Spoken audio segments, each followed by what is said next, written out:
اعوذ باللہ من الشیطان الرجیم بسم اللہ الرحمن الرحیم رب اشرح لی صدری ویسر لی امری واحلل عقدۃ من لسانی یفقہوا قولی رب زدنی علما، اے میرے رب میرے علم میں اضافہ فرما۔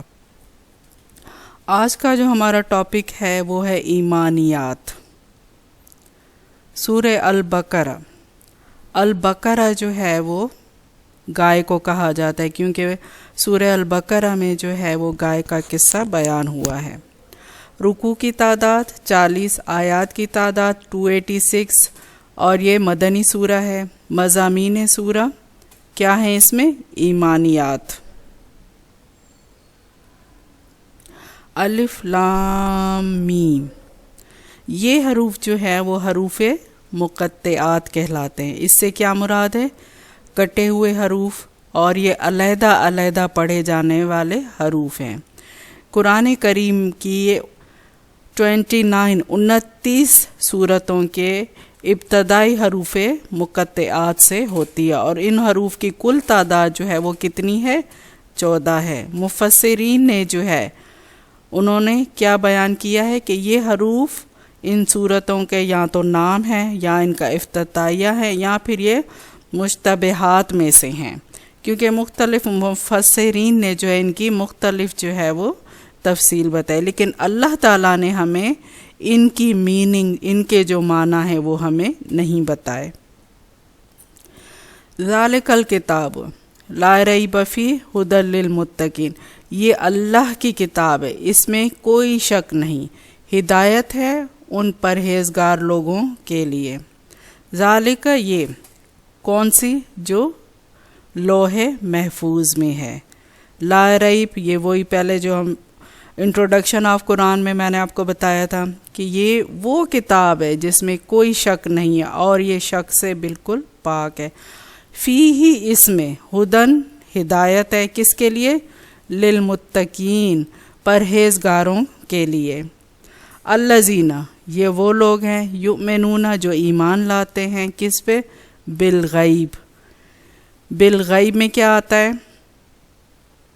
اللہ تعالیٰ کی ذات، جنت اور دوزخ، عالم برزخ جو ہم نہیں جانتے۔ وَيُقِيمُونَ الصَّلَاةَ، اور وہ قائم کرتے ہیں کیا؟ وَمِمَّا، نماز قائم کرتے ہیں، وَمِمَّا، اور اس میں سے جو رزقناہم، رزق دیا ہم نے، ينفقون، اور وہ ان کو خرچ کرتے ہیں۔ اچھا، جو ایمان لائے، الذین، وہ لوگ جو یؤمنون، جو ایمان لائے۔ اب دیکھیں جو ایمان لے کے آئے، ایمان والوں کی خصوصیات بتائی جا رہی ہیں۔ سب سے پہلے کیا ان کی جو خوبی ہے وہ بتائی جا رہی ہے کہ وہ ایمان لاتے ہیں کس پہ؟ بالغیب۔ پھر ایمان والے کیا کرتے ہیں؟ نماز قائم کرتے ہیں۔ ایمان والے کیا کرتے ہیں؟ رزقناہم ینفقون، خرچ کرتے ہیں جو رزق ہم نے دیا۔ اللہ تعالیٰ کیا فرماتے ہیں کہ یہ ایمان والوں کی خصوصیات ہیں کہ وہ جو رزق ہم نے دیا، جو اللہ نے رزق دیا، اس کو وہ خرچ کرتے ہیں۔ والذین، اور وہ لوگ، یؤمنین، جو ایمان لائے، بما، ساتھ اس کے، جو انزل، نازل کیا، الیک، آپ کی طرف، وانزل، اور نازل کیا، من قبل کا، ان سے پہلے، وبالآخرتی، اور ساتھ آخرت کے، ہم یوقنون، وہ جو یقین رکھتے ہیں۔ جو کتاب تم پر نازل کی گئی، اب یہ نبی صلی اللہ علیہ وآلہ وسلم کے لیے کہا جا رہا ہے کہ جو کتاب ہم نے، یعنی قرآن، جو کتابیں ہم نے آپ سے پہلے نازل کی، کون کون سی؟ توریت، زبور، انجیل، وہ ان پر اور آخرت پر مومنین کیا کرتے ہیں؟ ان پر یقین رکھتے ہیں۔ جو نازل کی گئی نبی صلی اللہ علیہ وسلم پر قرآن، اور جو اس سے پہلے کتابیں نازل کی گئی، اور آخرت پر یقین رکھتے ہیں۔ اولئک علی ھدی من ربہم واولئک ھم المفلحون، ایسے لوگ اپنے رب کی طرف سے راہ راست پر ہیں، اور وہی فلاح پانے والے ہیں۔ کیسے لوگ؟ جو ایمان لے کر آئے، کس پہ؟ بالغیب، اور وہ کیا کام کرتے ہیں؟ نماز پڑھتے ہیں، خرچ کرتے ہیں، اور آخرت پر یقین رکھتے ہیں، اور یہ وہ لوگ ہیں کون سے؟ ایمان والے۔ ہدن ہدایت ہے اپنے رب کی طرف سے، راہ راست پر ہیں، وَأُولَٰئِکَ اور وہی لوگ ہیں جو ہم المفلحون، جو فلاح پانے والے ہیں۔ کون لوگ فلاح پانے والے ہیں؟ ایمان والے۔ جو جتنی صفات ہم پیچھے پڑھ کے آئے، جو ان پہ ایمان لاتا ہے وہی ہدایت پر ہے اور وہی فلاح پانے والے ہیں۔ للہ ما فی السماوات و ما فی الارض، اللہ ہی کے لیے ہے جو کچھ آسمانوں میں ہے اور جو کچھ زمین میں ہے۔ وَإِن تُبْدُوا اور اگر تم ظاہر کرو ما جو فی انفسکم تمہارے دلوں میں ہے، اور تخفوہ یا تم اسے چھپاؤ، یحاسبکم وہ تم سے حساب لے گا، بہی اس کا اللہ فیغفر پھر بخش دے گا، لمن واسطے اس کے جو، لمن یشاء وہ جسے چاہے گا، ویعذب اور وہ عذاب دے گا، من یشاء جس کو وہ چاہے گا، واللہ اور اللہ علی کل شیء قدیر ہر چیز پر قدرت رکھنے والا ہے۔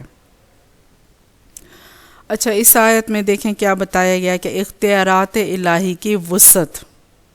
اب اللہ تعالیٰ کے پاس ہر چیز کے اختیارات موجود ہیں۔ اس آیت میں دین کی اولین بنیاد یعنی اللہ تعالیٰ کا زمین و آسمان کا اور ان کے درمیان موجود تمام چیزوں کا مالک ہونا بیان کیا گیا ہے، جن پر دین اسلام کی بنیاد قائم ہے۔ اللہ کو ہی مالک ارض و سما مانا گیا ہے، وہی ماننا جو ہے وہ بیان کیا گیا ہے کہ اللہ تعالیٰ جو ہے وہ ہر چیز پر قادر ہے، ہر چیز پر قدرت حاصل کرتا ہے، اور انسان جو ہے وہ کیا ہے؟ ایک کمزور ہے، اور بنیادی حقیقت ہے جس کی وجہ سے اب یہ کیا ہے؟ یہ چیزیں ساری بنیادی ہیں جس کی وجہ سے انسان اللہ کے سوا کسی اور کے آگے سر نہیں جھکا سکتا۔ چاند، سورج، آگ، زمین، پانی، یہ ساری چیزیں کیا ہیں؟ اللہ تعالیٰ کی بنائی گئی ہیں۔ اچھا، دوسری بات جو اس آیت میں کی گئی ہے وہ ہے دلوں کی پوشیدہ باتوں کا محاسبہ، ظاہر اور باطن کا محاسبہ۔ جو چیز آپ اپنے دل میں، ذہن میں جو خیالات لاتے ہیں یا جو چیز آپ کے دل میں آتی ہے، خیال میں آتی ہے، ان سب چیزوں کا مالک بھی اللہ ہے، اور وہ جانتا ہے جو کچھ تم چھپاتے ہو اور ظاہر کرتے ہو۔ ایک اور جگہ ارشاد فرمائے، بے شک اللہ جانتا ہے جو وہ مخفی رکھتے ہیں اور جو ظاہر کرتے ہیں۔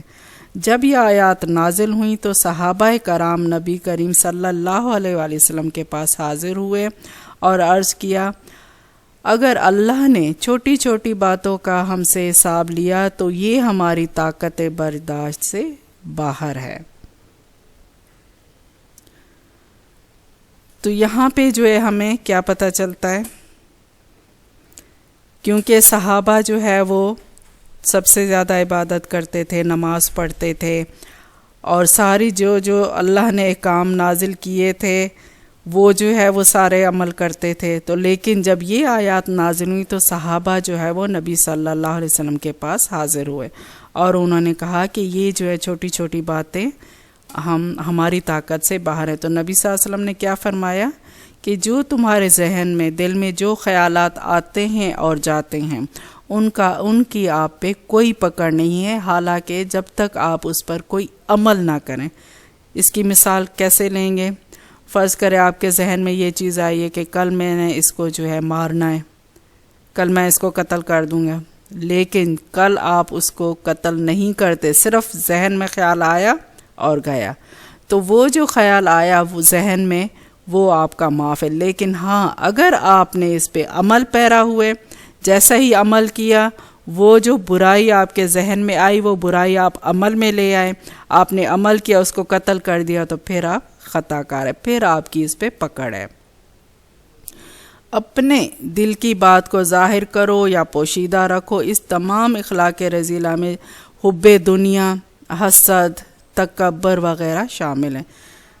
جب یہ آیات نازل ہوئیں تو وہ بہت گھبرائی. پیچھے ہم پڑھ چکے ہیں کہ کون گھبرائے؟ صحابہ. کیونکہ دل کے وسواس سے محفوظ رہنا انسان کی طاقت نہیں.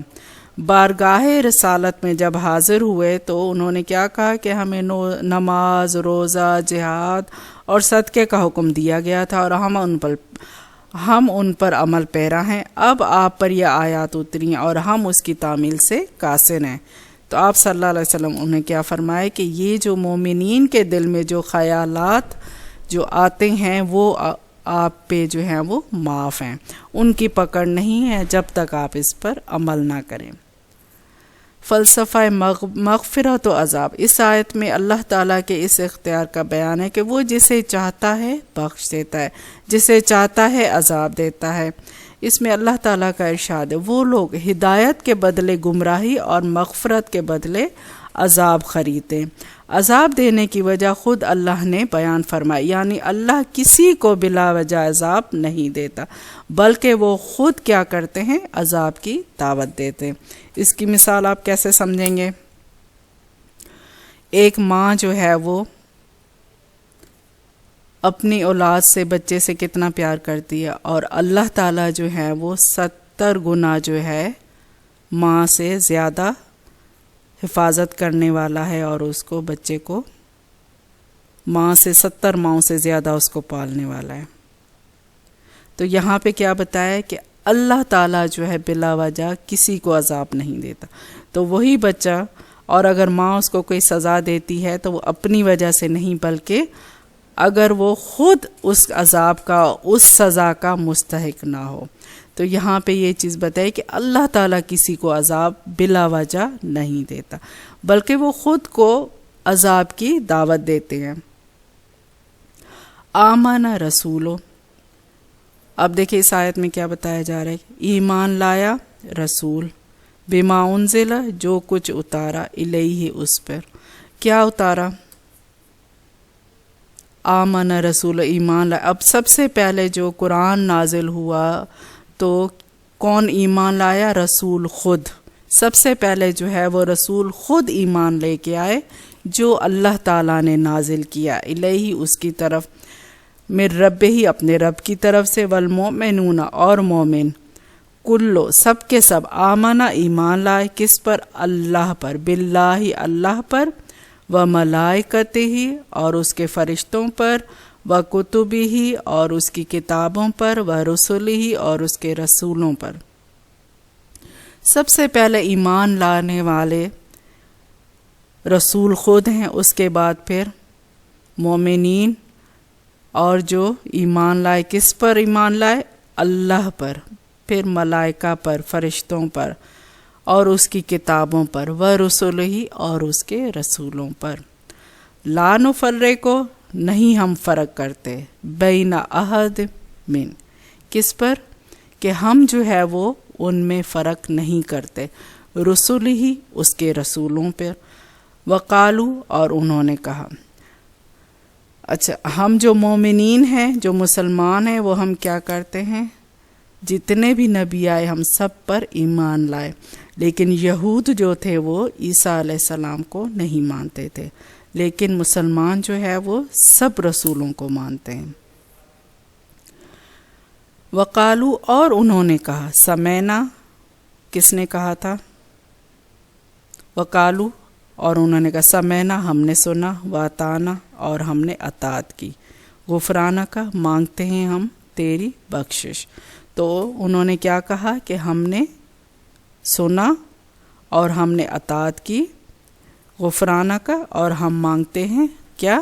آپ کی بخشش. ربنا، اے ہمارے رب، و الیک، اور تیری ہی طرف، المصیر، لوٹ کر آنا ہے. لا یکلف، نہیں تکلیف دیتا اللہ تعالی، نفسن، کسی نفس کو،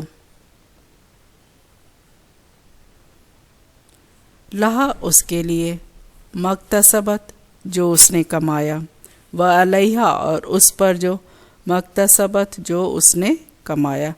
ربنا، اے ہمارے رب، لا تؤاخذنا، اور نہ تو پکڑ ہمیں، ان نسینا اور اگر ہم بھول جائیں، او اختانا یا ہم سے خطا ہو جائے، ربنا اے ہمارے رب، ولا تحمل لنا اور نہ ڈال، علینا ہم پر، اسرن بوجھ، کوئی بوجھ، کما حملتہ جیسے تو نے اس کو ڈالا، علی الذین ان لوگوں پر، من قبلنا ہم سے پہلے، ربنا اے ہمارے رب، ولا تحملنا اور نہ ہم سے اٹھوا، ما لنا ما لا جس کی نہیں طاقت، لنا بھی ہم کو اس کی، واعف عنا اور درگزر کر تو ہم سے، واغفر لنا اور بخش دے ہم سے، ورحمنا اور رحم کر ہم پر، انت مولانا تو ہمارا مولا ہے، فانصرنا پس مدد کر ہماری، علی القوم الکافرین کس پر، علی القوم الکافرین کافر قوم پر۔ اچھا، ان آیات میں دیکھیں اب ہمیں کیا بتایا جا رہا ہے کہ رسولوں اور مومنین کا ایمان لانا۔ سب سے پہلے وہی جو میں نے آپ کو بتایا، جو قرآن رسول اللہ صلی اللہ علیہ وآلہ وسلم پر جو ہے نازل ہوا، اتارا گیا، اور صحابہ اس پر ایمان رکھتے ہیں، یعنی پیام حق کی صداقت پر ایمان لانے والے سب سے پہلے جو ہیں خود پیغمبر ہوتے ہیں۔ اہل ایمان بھی اسے تسلیم کرتے ہیں، مگر انبیاء اور مومنین کے درجات ایمان میں فرق پائے رہتے ہیں۔ ہر ایک کے ایمان کا مرتبہ اس کی حیثیت کے مطابق ہوتا ہے۔ پھر عقائد اسلام، اللہ پر ایمان لانا یہ ہے کہ اس کی ذات اور صفات دونوں کی تصدیق کی جائے۔ فرشتوں پر ایمان لانے کا مطلب یہ ہے کہ ان کی صحیح حیثیت کو تسلیم کیا جائے کہ فرشتے ایک نورانی مخلوق ہیں جن سے گناہ کا سرزد ہونا ممکن نہیں۔ اللہ کے ساتھ ان کی ذات یا صفات کو ملانا انتہائی حماقت ہے۔ رسولوں میں تفریق، یہ اہل ایمان کا مقولہ ہے کہ ہم انبیاء میں تفریق نہیں کرتے کہ کسی کو مانیں اور کسی کو نہ مانیں۔ یہود اسرائیلی انبیاء کے سوا کسی کو نہ مانتے تھے۔ اس کے برعکس عیسائی صرف عیسیٰ علیہ السلام کی نبوت کو تسلیم کرتے تھے، مگر ان کی شان میں مبالغہ آمیزی کر کے درجہ الوہیت تک پہنچا دیتے تھے۔ پھر عقیدہ کا مفہوم، لفظ عقیدہ کس سے بنا ہے؟ عین قاف دال عقد۔ لفظ عقیدہ عقد سے بنا ہے جس کے معنی ہے باندھنا اور گرہ لگانا۔ نکاح اور شادی کو بھی عقد ہی کہا جاتا ہے کیونکہ یہ بھی ایک قسم کا معاہدہ ہے، عہد و پیمان اور بندھن ہے۔ اس لحاظ سے عقیدہ کے معنی ہوئے باندھی ہوئی چیز، گرہ لگائی ہوئی چیز۔ انسان کے پختہ، مضبوط و محکم اور اٹل نظریات کو عقائد کہا جاتا ہے۔ پھر عقیدہ کی مثال، عقیدے کی مثال ایک بیج کی طرح ہے اور عمل اس بیج سے اگنے والا ایک پودا ہے، اور بیج ہی سے ایک پودا بنتا ہے جو تنا آور درخت کی صورت میں پروان چڑھتا ہے، اور پھر اس درخت پر پھل اور پھول لگتے ہیں۔ درخت اور اس کے پھولوں اور پھلوں میں وہی خصوصیات ہوں گی جو بیج میں پوشیدہ ہوتی ہیں۔ اب اس کی مثال آپ ایسے سمجھیں، اگر آپ سیب کا بیج ڈالتے ہیں تو جب تناور درخت ہو جائے گا تو اس میں جب پھل لگے گا تو اس بیج کی جو خصوصیات ہے وہ سیب کی ہیں، تو کیا اس درخت پر آم لگے گا؟ کیونکہ اس بیج کے اندر جو ہے پوشیدہ وہ سیب کی خصوصیات ہیں، اور اگر آم آپ لگاتے ہیں تو آم پر سیب کبھی نہیں لگے گا کیونکہ آم والی خصوصیات آم والے درخت سے آم ہی آئے گا، اور سیب والا جو بیج ہے اس میں سیب ہی اگے گا۔ تو یہ ہمیں عقیدے کی مثال بتائی گئی ہے کہ عقیدے کی مثال ایک بیج کی طرح ہے، جس طرح کا آپ کے ذہن میں اس طرح کا جو بیج ہوگا آپ کی جو بھی خصوصیات وہی ہوں گی۔ یہ ہمارے عقیدے کا۔ پھر عقیدے کا تعلق جو ہے وہ انسان کے دل اور دماغ سے ہیں۔ عقیدے کے دوسرے کیا معنی ہیں؟ ایمان کے ہیں۔ اس لحاظ سے عقیدہ اور ایمان ایک ہی چیز ہے۔ ایمان کے معنی جاننے اور ماننے کے ہیں، تو عقیدہ اور ایمان کیا ہے؟ ایک ہی چیز ہے۔ کافروں کی قوم پر غلبہ عطا فرما۔ اچھا، اس میں دیکھیں کہ ان میں جو ہے ہمارے لیے دعائیں بیان کی گئی ہیں۔ اب دیکھیں، کافروں کی قوم پر غلبہ سے مراد کیا ہے؟ علم و دلیل کا بھی غلبہ ہے، ملکی فتوحات اور مادی غلبہ بھی ہے۔ تفسیر مظہری میں کیا لکھا ہے کہ کافرین سے مراد عام کافر بھی ہیں، جن ہو یا انسان، بلکہ کافرین کا دائرہ اتنا وسیع ہے کہ ہمارا اپنا نفس، جس کو ہم کہتے ہیں نفس امارہ، وہ آپ کو برائی کی دعوت دیتا ہے، اس میں وہ بھی داخل ہے۔ تو اب کافر لفظ کا جو ہے مفسرین نے جو ہے اس کی بہت زیادہ جو ہے وہ تشریحات کی ہیں۔ کافرین سے مراد عام کافر، پھر یہ کہ ہمیں ان کی قوم پہ جو ہے وہ علم کے حساب سے ہمیں جو ہے وہ غلبہ عطا کر، ملکی فتوحات عطا کر۔ اب اس میں جو ہے ایک دعا میں بہت چیزیں آ جاتی ہیں۔ پھر چاہے وہ کافر میں، اب جیسے انسان کافر ہوتے، اسی طرح جنات میں بھی ہوتے، کوئی مسلمان ہوتا ہے، کوئی کافر ہوتا ہے، کوئی نیک ہوتا ہے، کوئی بد ہوتا ہے، کوئی عبادت گزار ہوتا ہے۔ تو کافرین کا دائرہ بہت زیادہ وسیع ہے، اور اس کے اندر نفس امارہ۔ اب نفس کی جو ہے وہ قسمیں ہمیں کچھ بتائی گئی ہیں، نفس امارہ، نفس لوامہ، اور جو ہے امارہ جو ہے وہ لفظ وہ کیا ہے؟ وہ ہمیں برائی کی دعوت دیتا ہے۔ یہ آیت ہجرت سے پہلے تقریباً 1 سال پہلے معراج کے موقع پر نازل ہوئی تھی، جب انسان انتہائی مشکلات میں مبتلا تھے۔ تب یہ جو ہے یہ دعائیں مانگی گئیں، یہ آیات نازل ہوئیں، اور ان محدود مسلمانوں کے سوا اس وسیع کائنات پر خدا کا نام لینے والا اور کوئی بھی نہ تھا۔ ایسے نازک حالات میں مسلمانوں کو یہ دعا پڑھنے کی تلقین کی گئی تاکہ اللہ تعالی ہمیں کافرین پر غلبہ عطا فرمائے۔ اچھا، اب پھر ایک اور دعا ہے، اللہ کسی پر طاقت سے بڑھ کر بوجھ نہیں ڈالتا، جتنی جس کی جو طاقت ہوتی ہے، سکت ہوتی ہے، اللہ تعالیٰ اس پر اس سے زیادہ جو ہے وہ بوجھ نہیں ڈالتا۔ اللہ تعالیٰ انسان پر اتنی ہی ذمہ داری عائد کرتا ہے جتنی اس میں قدرت ہوتی ہے۔ اس سے کیا مراد ہے؟ کہ جو کام اس کی استطاعت اور اختیار میں ہو، خواہ وہ مشکل ہو، اس کا وہ مکلف ہے۔ کسی کام کا مشکل ہونا اس میں عذر نہیں ہے۔ پس معلوم ہوا کہ غیر اختیاری وسوسے، خیالات جو انسان کے دل میں آتے ہیں، ان پر کوئی مواخذہ نہیں ہے۔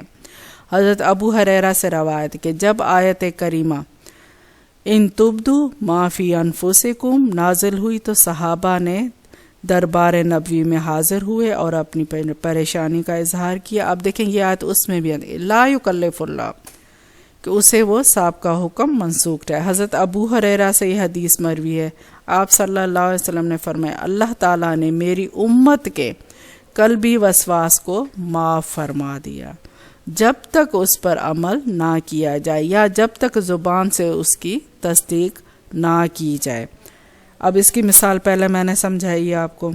اب فرض کریں آپ کا دل کرتا ہے کہ میں اس کو بہت زیادہ بندے کو گالیاں دوں، آپ کو بہت برا لگ رہا ہے، لیکن آپ نہیں دیتے، صرف دل میں دیتے، تب تک آپ کی پکڑ نہیں ہے جب تک آپ اس پر عمل نہیں پیرا ہوتے۔ اچھا، اب جو ہے یہ آیات ترجمہ اور اس کی تشریح میں نے آپ کو تھوڑی سی کرا دی ہے، لیکن اب آپ نے کیا کرنا ہے، آپ نے ان آیات کو یاد کر لینا ہے۔ میں اس کا آپ کو بتا دیتی ہوں کہ اللہ تعالیٰ نے جو ہے ان کے بارے میں ہمیں کیا بتایا ہے، کیونکہ ان کی خصوصیات جو ہیں، نبی کریم صلی اللہ علیہ وآلہ وسلم نے فرمایا، جو شخص ان دونوں آیات کو رات کو پڑھ کر سوئے اسے یہ دونوں کافی ہیں۔ آپ صلی اللہ علیہ وسلم نے فرمایا، اللہ تعالیٰ نے 2 آیات جنت کے خزانوں میں سے نازل فرمائی ہیں، جن کو تمام مخلوق کے پیدائش سے وہ 1000 سال پہلے خود رحمان نے اپنے ہاتھ سے لکھ دیا۔ جو شخص ان کو عشاء کی نماز کے بعد پڑھ لے اور وہ اس کے لیے قیام اللیل یعنی تہجد کے قائم مقام ہو جاتی ہیں۔ اب دیکھیں اللہ تعالیٰ نے ہمیں ان 2 آیات کی، سورہ البقرہ کی جو آخری 2 آیات ہیں، ان کی بہت زیادہ فضیلت بیان ہوئی ہے۔ حضرت عمر رضی اور حضرت علی مرتضیٰ نے فرمایا، ہمارا یہ خیال ہے کہ کوئی آدمی جس کو کچھ عقل ہو وہ سورہ بقرہ کی ان دونوں آیتوں کو پڑھے بغیر نہ سوئے۔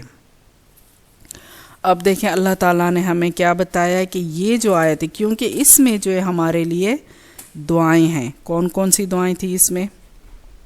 اس کو ذرا آپ شروع سے دیکھیں کہ اللہ تعالیٰ نے ہمیں کیا فرمایا ہے کہ یہ اتنی زیادہ اس کی جو فضیلت بیان ہوئی ہے، اور سورہ بقرہ اگر آپ پڑھتے ہیں تو اس سے آپ کے گھر میں جو ہے کوئی جنات ہو، کوئی مسائل ہو، کوئی پریشانی ہو تو اس کے لیے بھی خاص کہا جاتا ہے کہ سورہ البقرہ پڑھیں۔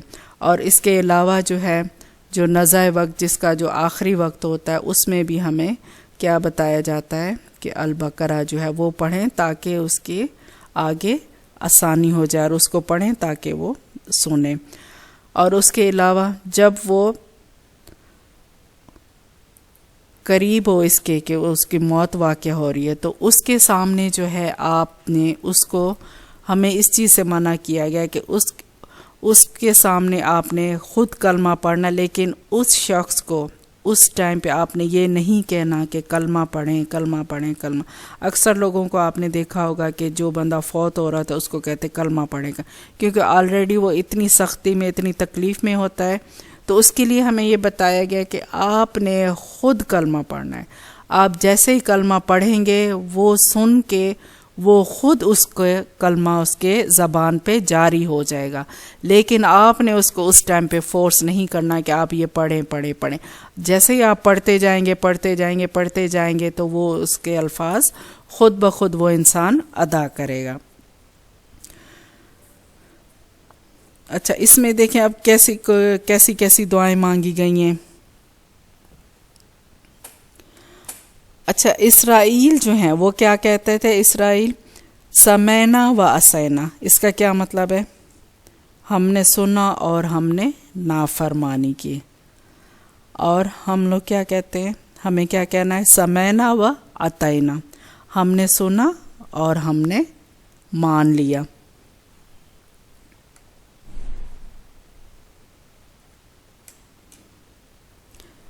پھر طلب مغفرت اور رحمت کے لیے دعا کہ اپنے گناہوں کی معافی اور مغفرت طلب کے لیے کی جائے۔ پیارے نبی صلی اللہ علیہ وسلم دن میں 100 بار مغفرت طلب کرتے تھے، اور عبادت سے ان کے پاؤں مبارک متورم ہو جاتے تھے۔ کیا مطلب ہے؟ کہ ان کے پاؤں بالکل سوج جاتے تھے۔ پھر اللہ سے رحمت طلب کی گئی، کیونکہ اس کی رحمت کے بغیر مغفرت مشکل ہے۔ مولانا امین حسن اصلاحی طلب معافی، مغفرت، رحمت کے بارے میں کیا لکھتے ہیں؟ بندے کا اعتماد صرف انہی 3 چیزوں پر ہونا چاہیے کہ رب کریم کوتاہیوں سے درگزر فرمائے، گناہوں کو ڈھانپ لے اور اپنی رحمت سے نوازے۔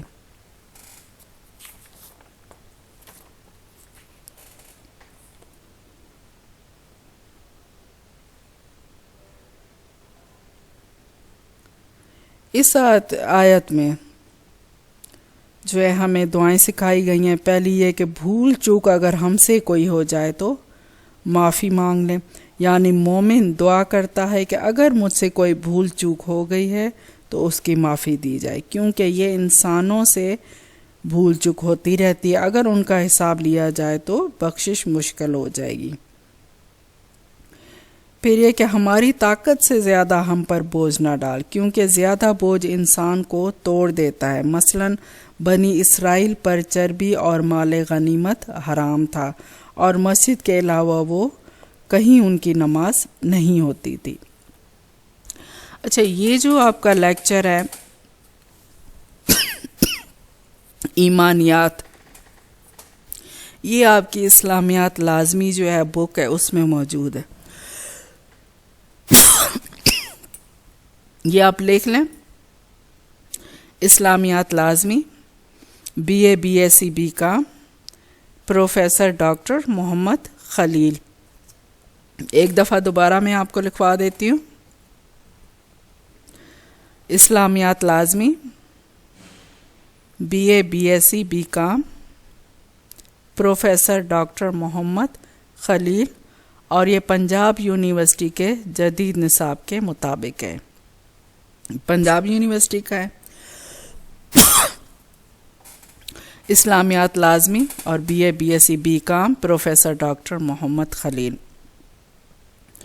اور آپ کے لیے جو ہے ابھی اسائنمنٹس، وہ میں نیکسٹ انشاءاللہ آپ کو اسائنمنٹس بھی دوں گی، آپ نے اسائنمنٹ کرنی ہے۔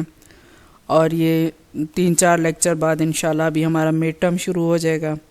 اگر کوئی چیز آپ کو سمجھ نہیں آتی ہے تو آپ مجھے ای میل کر دیں، میں آپ کو مزید اس کی انفارمیشن دے دوں گی۔ اس کے علاوہ ایک اسائنمنٹ آپ کی یہی ہے کہ یہ آخری جو 2 آیات ہیں 285 اور 286 سورہ البقرہ کی آخری جو ہے، یہ دونوں آپ نے یاد کرنی ہے۔ کہاں سے شروع کرنی ہے؟ آمنا رسولو بما انزل، یہاں سے لے کر فانصرنا علی القوم الکافرین۔ اب یہ جو 2 آیات ہیں یہ آپ نے یاد کرنی ہے، اور یہ یاد کر کے آپ نے مجھے سنانی ہے۔ یہ آیات دونوں جو ہے، اور کوئی اب یہاں ہم نے پڑھا تھا یہاں پہ کہ کوئی بھی جو ہے انسان، نبی صلی اللہ علیہ وسلم نے کیا فرمایا کہ یہ جو ہے 2 آیات پڑھے بغیر نہ سوئے، کیونکہ یہ بہت زیادہ اس کی فضیلت بیان ہوئی ہے، اور یہ جو ہے ہمیں رات کو سونے سے پہلے ہر انسان نے جو یہ پڑھ کے پھر سونا ہے۔ اور البقرہ کا جو ہے آپ اس میں دیکھ لیں پیج نمبر، یہ بک آپ لے لیں، خرید لیں بک، اور اس بک میں سے جو ہے آپ کے ایمانیات کا چیپٹر جو ہے وہ 16 17 18 19 20 21 22 23 24 25 26 تک یہ جو ہیں آپ کے پیجز ہیں، اس میں یہ آپ کا پورا لیکچر موجود ہے۔ اور اگر اس کے علاوہ اگر آپ بک نہیں خریدے، بک آپ کے پاس نہیں ہے، تو یہ آپ اس میں سلائڈس میں سے دیکھ لیں، اس میں آپ کو یہ ساری چیزیں جو ہیں وہ مل جائیں گی، اور بک لے لیں تو زیادہ بہتر ہے۔ بک کا میں نے نام آپ کو لکھوا دیا ہے۔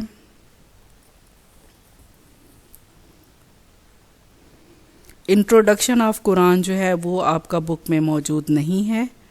انٹروڈکشن آف قرآن آپ میری سلائڈ سے لے لیں، وہاں سے چیک کر لیں، دیکھ لیں، اور آگے آپ کی جو ہیں ان میں MCQs آئیں گے، آپ کے اسائنمنٹس ہوں گی مڈ ٹرم میں، تو یہ جو ہے یہ نیکسٹ میں انشاءاللہ آپ کو بتا دیا جائے گا کہ آپ کا کس طریقے سے لیا جائے گا۔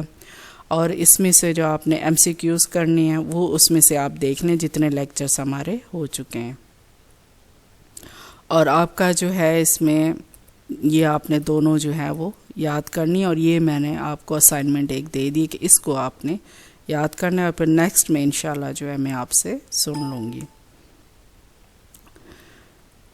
چلیں اپنا خیال رکھیے۔ صدق اللہ العظیم۔